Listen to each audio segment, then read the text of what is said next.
and welcome. You are listening to the Happya Life Podcast. I'm your host, Claire Deacon. After deciding survival wasn't enough, I set out on a path to live my best life. I wanted to thrive. Now I'm on a mission to support others. Think you're not good enough, confident enough, brave enough?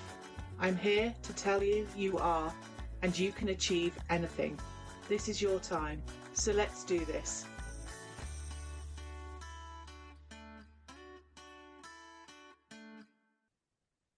Hello and welcome back to the Happya Life Podcast and to our special Blooming Happya Anniversary Series. I'm Claire Deacon, your guide on this journey from survival to thriving, and I'm so excited to dive into today's topic, the second of the Happya Principles: acknowledge your emotions and embracing your inner voice. As you're tuning in today, take a deep breath and give yourself a little moment of appreciation. You're showing up for yourself, and that's something worth celebrating. Now let's talk about emotions. They can be tricky to navigate. Sometimes they show up like an unexpected guest, and other times they're buried so deep we don't even realize they're there. Life gets busy, and it's easy to push our emotions aside, thinking I'll deal with that later. But here's the thing. When we don't acknowledge our emotions, they don't just disappear. They build up, they simmer under the surface, and eventually they find their way out, sometimes in ways we don't expect. And rather than being an emotion, they become a behaviour.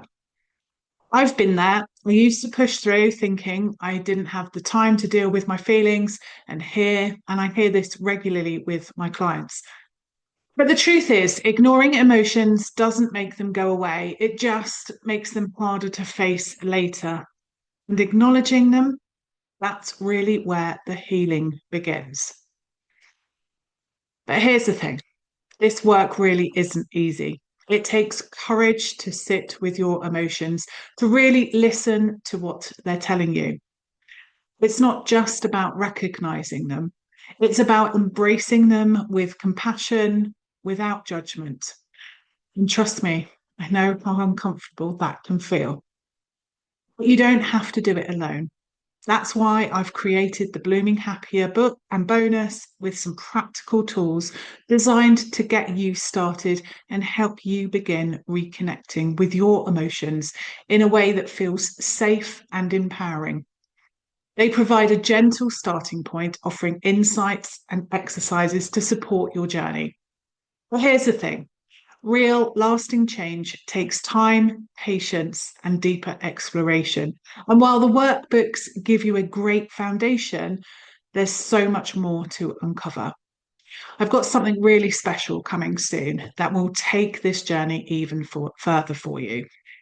In the meantime, you can grab a copy of the workbooks using the link in the show notes or DM me if you're curious to find out more. So, where do we start?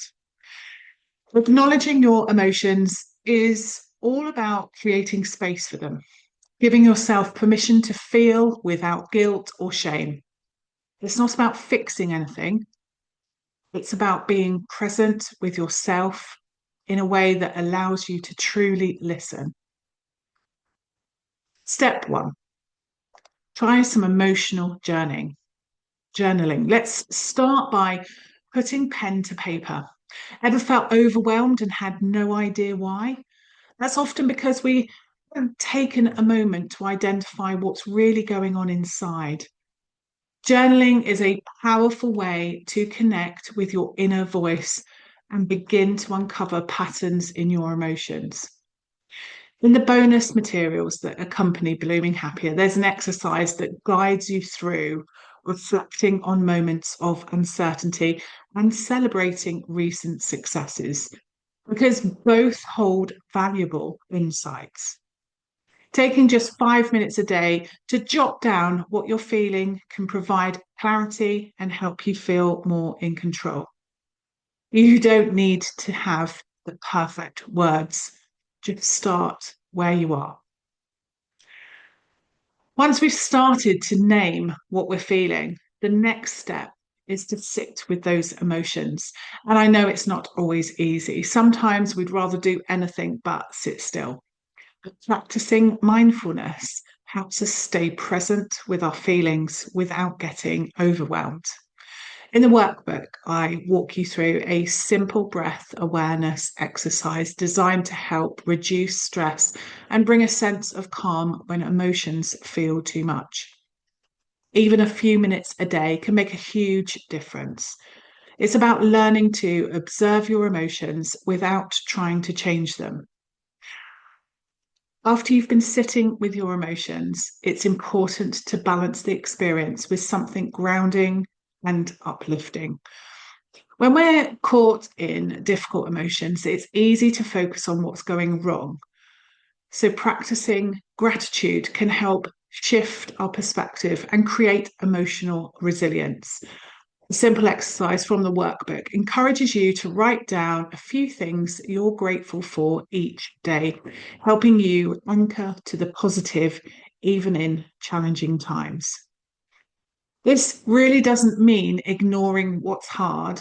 It means reminding yourself that there's light even in the dark moments. And finally, one of the most important tools is how we speak to ourselves.